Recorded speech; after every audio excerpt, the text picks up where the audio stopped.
You're answering the question. It's an essay, too. It's not a true or false or...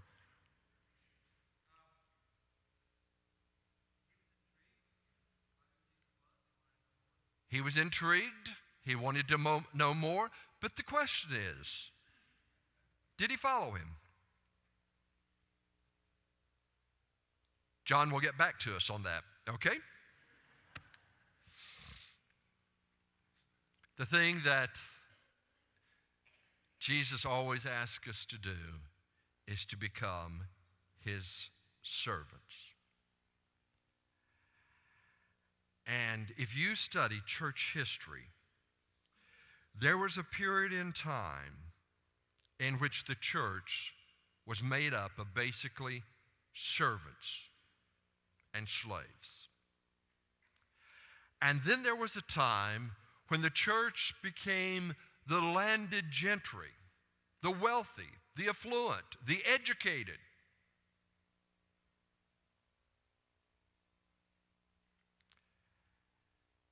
And somewhere in time, we decided that we really didn't want to serve God. And as a result of that, the church has become an institution that is not based on serving God, but is rather based on self-service. Whatever you're going to do it for yourself, or being served. One of the greatest criticisms against the church, and this is the truth, we are now outdistanced by other service organizations. There are civic groups that do not believe in God that feed more people than the church feeds. There are government entities that house more people than we house.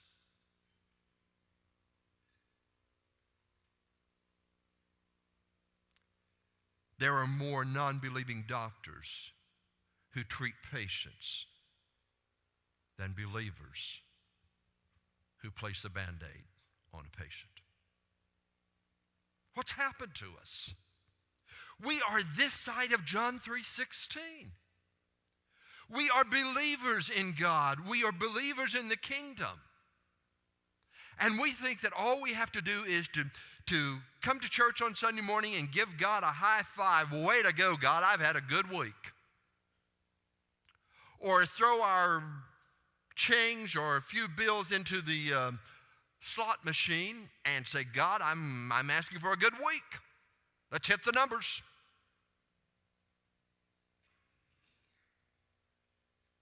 And God said, you're called together this morning. In addition to adoring me and worshiping me, but you're called together to get instructions because it's about serving God. It's about equipping ourselves to go out. You know, the choir, what would you think if they came up every Sunday morning and they just sat there in the seats? And balcony, I hate to say this, but I sat in the balcony this morning. And as we sang, I looked around. There's a lot of people in the balcony now, but I could only see 17 people. 3 were singing.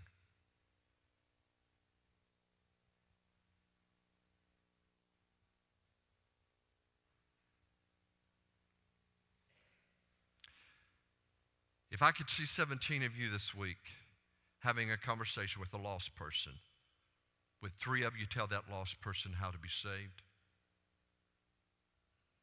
If I could watch 17 of you this week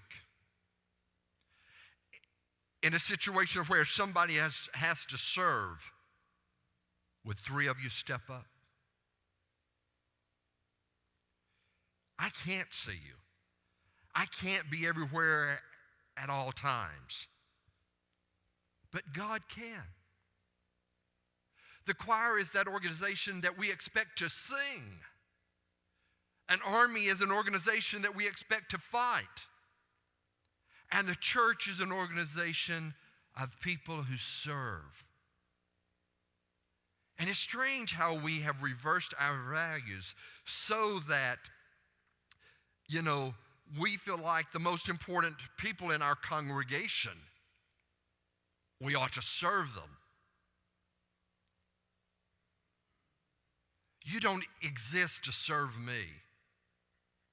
Now, there may be times when selfishly I want to be served, but I say this from my heart, for God's sake, don't do that. And you elderly people, you get the attitude that when you retire that you're to be served. Not so. You become master servants. The walk with Christ continues and continues and continues.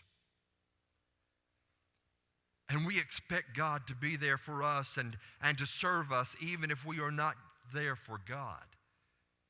And this is a horrible statement to make. But we Christians are more like leeches that suck the blood out of God than sheep that follow where He leads.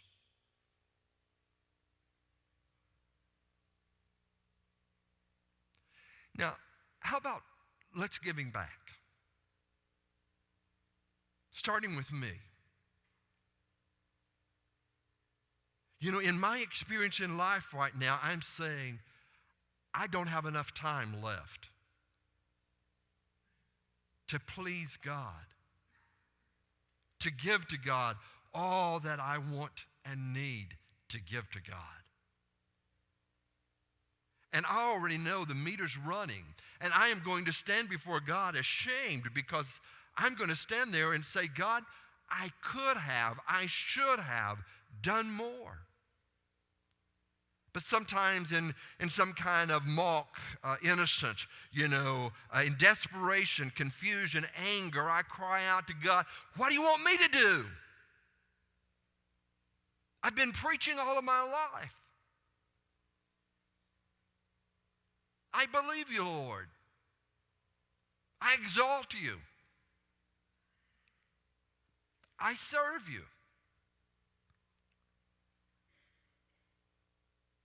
Then I hear that fourth little thing that I didn't even dare write down as one of your listed points because I wanted to make sure that you understand exactly what I'm saying when I speak the words.